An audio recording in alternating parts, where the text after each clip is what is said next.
Welcome to the Caminada podcast. Here's the place to find support and guidance on your spiritual awakening and healing journey. It is my mission to help you awaken, heal, and expand your consciousness. Hello, beautiful soul. I'm so glad you're here. I'm grateful and honored that you chose to listen to the Caminada podcast. In this solocast episode, I've selected 6 types of spirit guides to talk about, and I'll also share 6 ways that you can connect with them. My intention is that with this awareness, you can feel more supported and guided by these beings of light who love you so much. It doesn't matter if you've had past experiences or connections with any kind of spirit guide or not. This episode is for anyone who would like to learn more about the spiritual realm and expand their awareness in order to feel more connected within.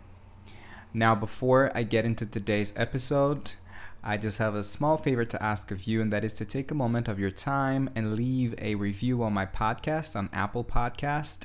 Because when you do this, you help me reach more beautiful souls and help fellow humans to expand their consciousness.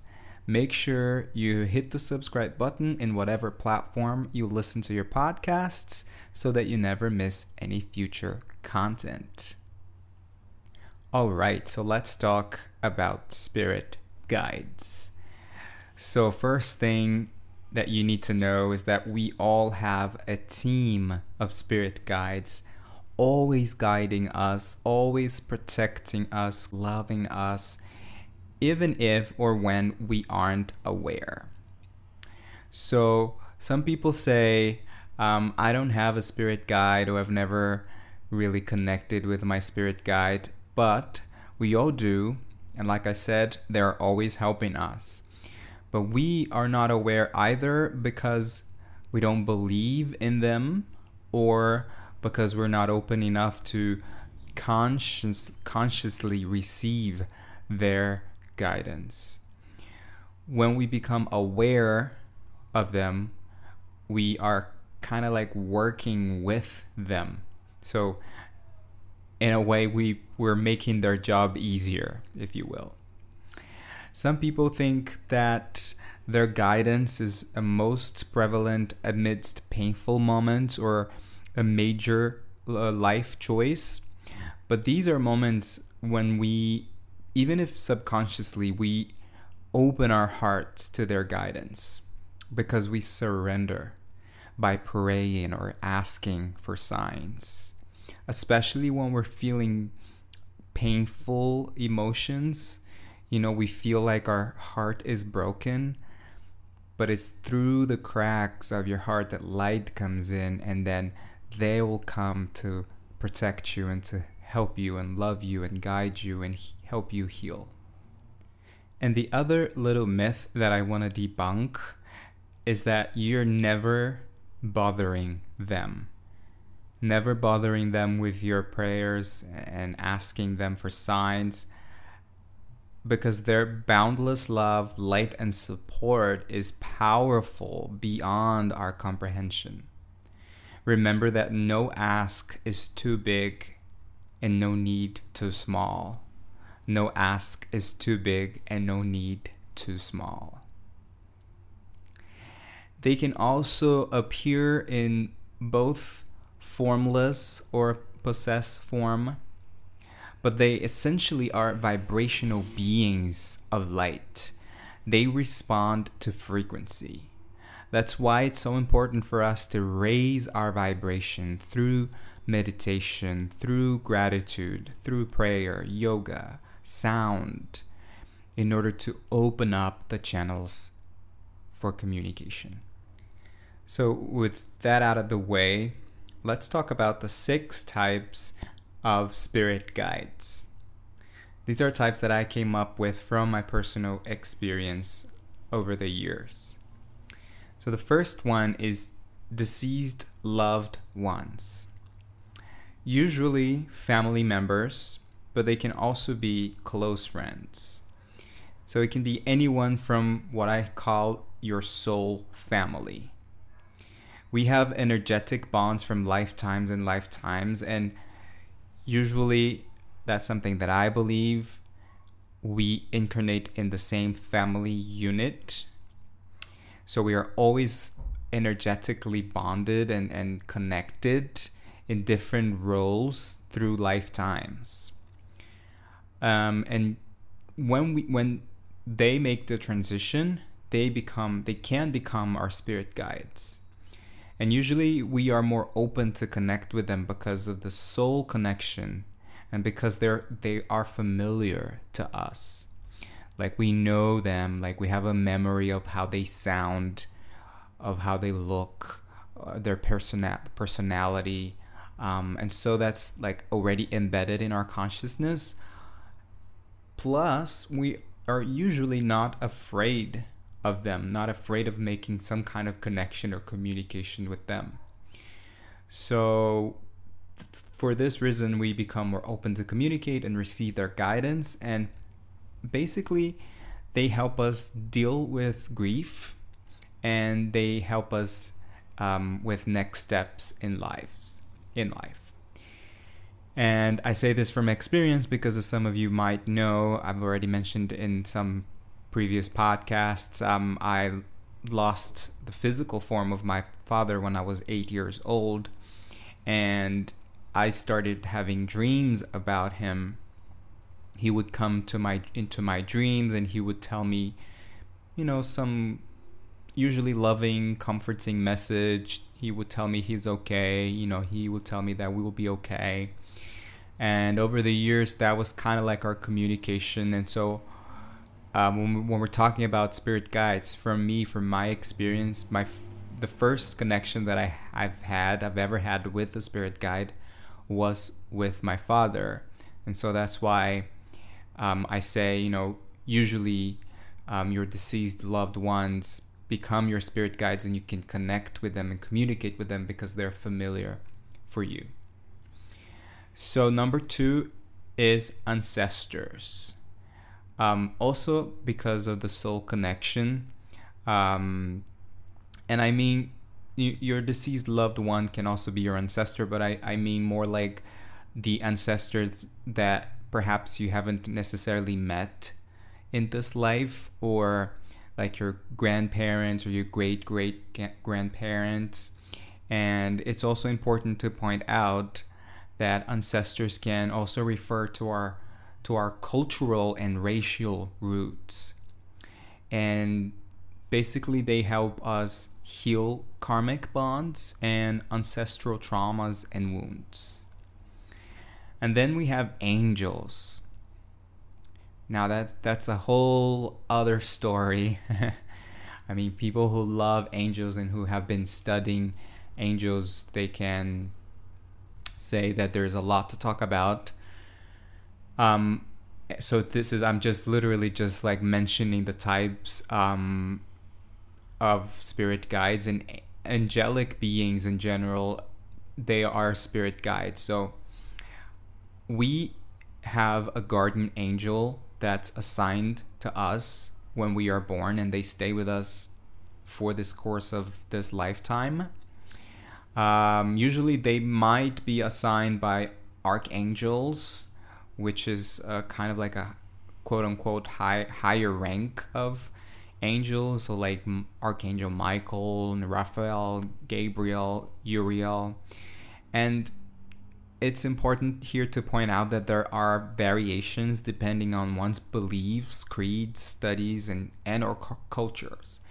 So not everyone, for example, will perceive angels as people perceive in Christianity.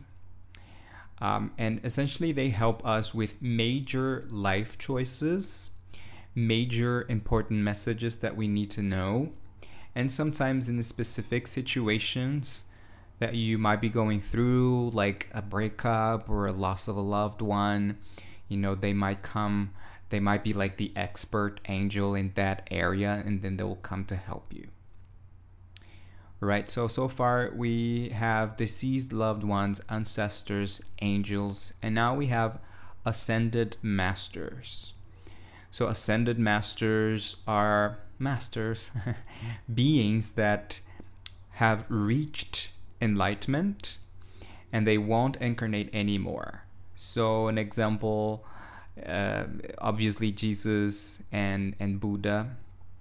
So they came to this life to bring a message, an important message for humanity. So yeah, Jesus and Buddha, but it's important to point this out here too. In the Hindu gods and goddesses, they are also ascended masters. So again, it depends. There are variations depending on one's beliefs and creeds. And basically their role is to help the collective to ascend. And next we have spirit animals, which not many people think about. But yes, animals are your spirit guides. And we have to remember here that they are ancient beings that came way before us. And they bring symbolisms that can help us grow and shape our personality. So, notice what animals you are drawn to and why. Like, what's your favorite animal? Maybe you have a favorite animal and you've never really understood why you love them so much. Like for me, I love whales ever since I was a baby, and I just never had a specific reason. But I believe that either I was a whale in the past life, or I am a whale in a parallel life, or they're just my spirit guides. But also not recently, about 2 years ago, when I had my ayahuasca experience, I connected with felines, with cats, specifically lions and the puma.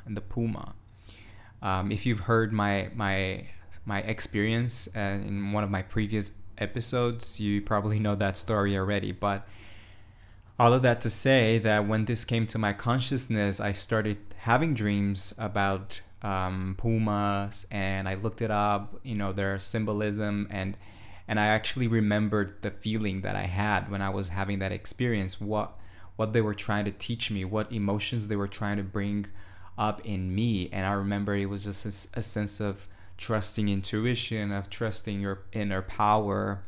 So I'm sure they're guiding me too.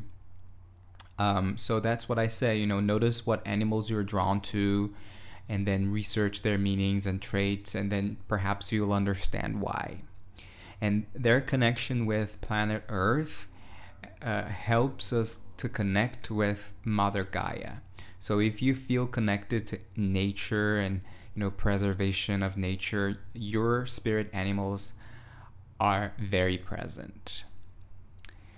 And then we have Starseeds, aka higher dimensional beings, star beings, extra dimensional beings, aliens or ETs.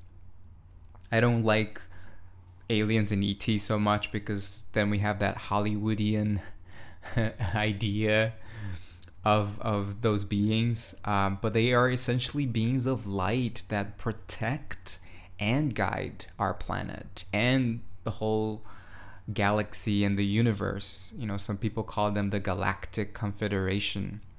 So a few examples of starseeds are the Pleiadians, which I talked about a little bit in the previous episode about the fifth dimension, the Arcturians, the Syrian starseed, the Orion starseed, amongst others. That's also like the angels. This is also like a topic that if you want to go deep, it's like a rabbit hole, because more and more you find more civilizations and species.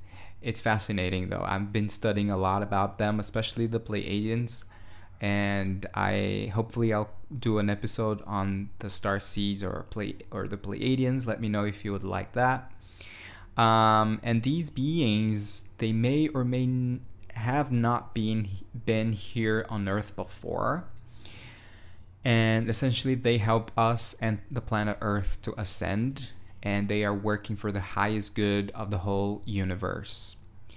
Um, and you are probably drawn to them if you're into astrology, cosmology, past lives, ancient civilizations.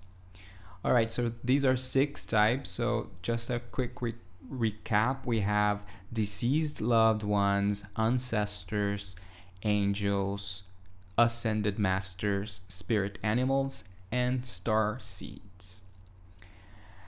Right, so now I'm gonna give you 6. 6 is the number of this episode. 6 ways that you can connect with them. And just before I give you the 6 ways, I want to talk a little bit of how we can communicate with them. How can communication happen? So remember that they are vibrational beings. Because they are vibrational beings, they can communicate with us in many different ways, and usually in ways that makes sense for us. And I'll give you like a quick example from me. Like, because I'm a singer and songwriter, I listen to a lot of music.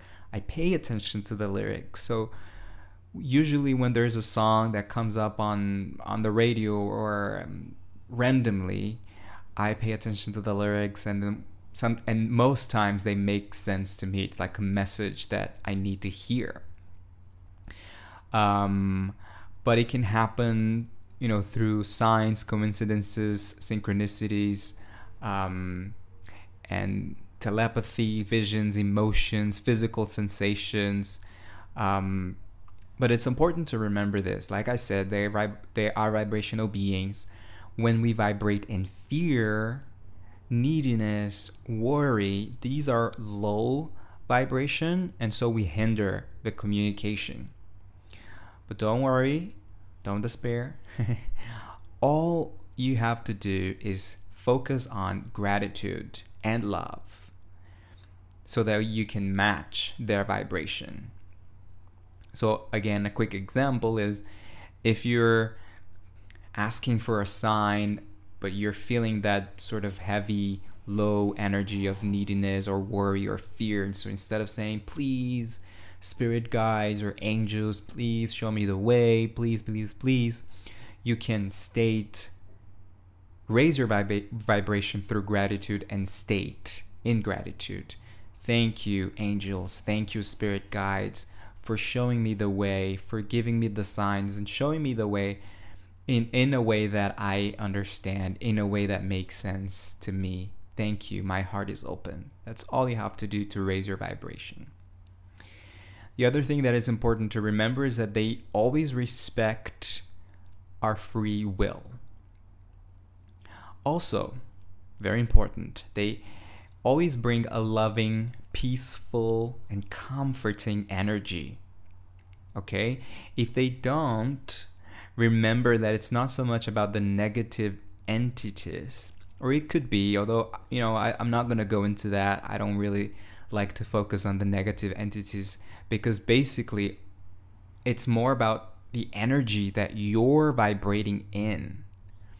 Again, if you're vibrating in fear, you are opening channels for negative entities. So it's not so much that they are attacking you. It's more about your vibration, the vibration that you're in, and you have the power to change and raise your vibration. So again, raise your frequencies to match theirs through gratitude and love. And when we're talking about the free will too, if you are in a situation where you're feeling like spirit guides are around you, but you're feeling fearful and you don't want to communicate with them, you don't want to connect with them, all you have to do is just state, I'm not open to this, thank you, and they will respect you. And another very, very common question that I get asked a lot is, how do I know if it's the voice of my ego or my spirit guides? And I might have to do a whole episode on this, because I've had experiences in the past where I doubted so much the voice of my guides, and it was a very common question in my mind. Like, is it the voice of my ego? Am I making this up? Is it my imagination?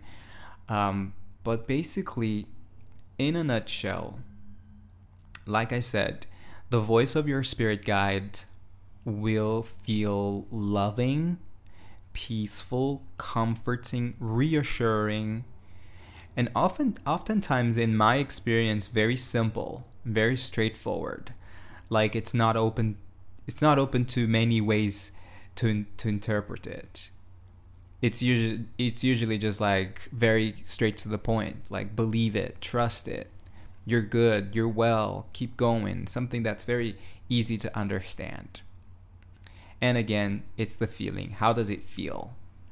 Does it feel loving? Does it feel peaceful?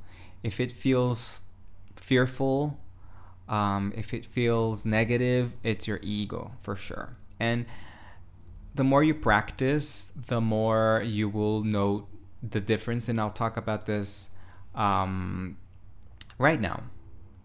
Actually, I got one more thing. I also get asked if the voice of intuition is different to the voice of spirit guides. And what I have to say is that basically your intuition is in itself a direct link to your spirit guides, to the divine, to God, to the universe, to your ancestors. So what sometimes you feel is your intuition may actually be one of your guides. And we were talking about, being the observer of your thoughts and the voice, and recognizing the voice of your spirit guides, being able to discern whether it's your ego or your imagination, although your imagination can also be your spirit guides. So I would say, like,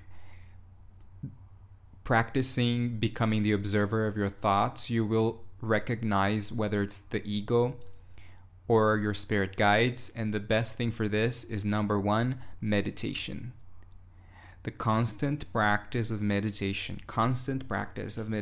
will enhance your senses, all of your senses, your sixth, seventh, eighth senses, and it will open the channels to communicate with your guides. All right. And like I said, when you practice becoming the observer of your thoughts, you just know when it's your ego, when it's your spirit guides. And also, like, I'll give an example. For me, it always comes through my left side. So I know that voice coming through my left side is my spirit guides, or it's my intuition. But that takes practice. Number 2 is writing. I believe that writing in itself can be considered a form of channeling. And so the constant practice of free writing, of journaling, can also open the channels to accessing messages from your guides. And then all you have to do, really, maybe after a quick meditation, you can just get a journal, get a pencil or paper. I feel like it's better than typing because you're holding with your hands, you're holding a pencil. Although if you're used to typing, that can work too. But find that journal, find that moment, and just literally start writing. Or you can ask yourself you can ask your spirit guides, what do you want me to know today? And then just start writing. I promise you'll be surprised. Number 3 is dreams. So I mentioned this earlier in the episode that I started having dreams with my dad. And some of your dreams may be you connecting with your guides, and receiving their love, receiving their guidance. And the practice of meditation will also increase your ability to remember dreams, or even have lucid dreams. If you're someone who's telling me now, I meditate every day and I don't dream and I don't dream and I don't remember my dreams, then I would tell you, practice setting intentions before you go to bed, before you fall asleep. Just tell yourself, tonight I will dream and I will remember my dreams upon awakening. And try that every night. And set the intention too, if you want to connect with your spirit guides. You can say, tonight I will dream and I will connect with my spirit guides. But really remain open. Setting the intention doesn't involve adding too many details. It's basically just opening your heart. So we have meditation, writing, dreams, and number 4, we have oracle or tarot cards. It can be a very nice addition to your kit, and a great way to connect with their messages, usually regarding how you feel at one particular moment or a particular day. So I personally don't use them regularly, but I know a lot of healers, coaches, and especially psychics, they use them. And then we have signs, coincidences, and synchronicities, as I've mentioned before. This is like, I guess that's the nicest or funniest, mysterious ways that they communicate with us.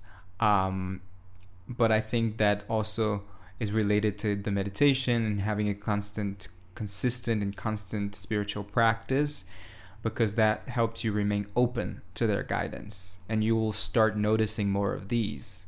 So it's not necessarily that they were not there before. They've always been there, but you may not have been open to see them. But now that you're opening your channels, opening your heart, practicing meditation, and your senses are more alive, you will see how they communicate with you in mysterious and sometimes very funny ways. And the last one sounds very simple, but that's what it is, and that's the most important one, is believe. Whatever you do, whatever you write, whatever you read, will only hold true value if you believe in them, and believe that they are always guiding you and trying to communicate with you, even if you can't see it, even if you can't rationalize it. Believe is really the most important thing out of all of them. And once you start believing, magic will happen, right? Even like when you're having doubts and questioning, is this my voice, the voice of my ego, or am I actually hearing the voices of my guides? I've been through the same a few years ago, about 8 years ago, when I started, when I committed to the daily practice of meditation. And I remember very clearly one day, I just kept hearing the message, believe, believe, believe. I would write down on my journal and I would write believe, and then I actually had a dream where my dad showed up and he said believe. And then I was just like, well, this is such a simple message that it's kind of annoying. But it really is. And for me, from my personal experience, usually their messages are so simple. And we have to believe the simplicity in the messages, because it's not that complicated, really. I think that we human beings, we tend to complicate things. And we have to believe the simplicity of the messages. And believe, trust your gut, trust your feelings, and yes, believe. So just a quick recap. We have number 1, meditation, number 2, writing, number 3, dreams, number 4, oracle and tarot cards, number 5, signs, coincidences and synchronicities, and 6, believe. I'm having chairs believe in my head right now. And that's it for me today. I hope that this was clear. If you have any questions or any comments, please get in touch with me. And if you would like to experience a really deep healing session that will guide you into connecting with your spirit guides so that you can receive messages and guidance from them, I recommend my breathwork and meditation class, Connecting with Spirit Guides. So basically this class is divided in 3 parts. So the first part is like a workshop style in which I cover pretty much the topic of this episode. So if you're listening to this, you could actually skip that first part. So the second part is the actual the breath work that sets you in really deep states of theta, allowing you to connect with your subconscious mind, thus connecting with your spirit guides. And then the last part is a deep, guided, cosmic journey, guided meditation that will open your channels in your heart to connect with your spirit guides. So this class, the recording of this class is available right now for rent on my site, and you can go to www.willcaminada.com/events. And once you rent it, you have 7 days to do the class for as many times as you wish. And also, if you feel like going deeper on this topic, or if you would like a more personal guidance and support, you can also check my one-on-one healing sessions on my site too. And that is www.willcaminada.com/healing sessions. And as usual, I'll leave links in the show's notes. Please don't forget to subscribe and follow me on Instagram. It's at Guiwill, Guiwill. Oh, and I'm also on Insight Timer, the app. So if you use that, you can find lots of meditations and this podcast under my name, Will Caminada. Thank you so much. And as always, keep shining your light, keep your heart open, and let love lead the way. I love you. See you in the next episode.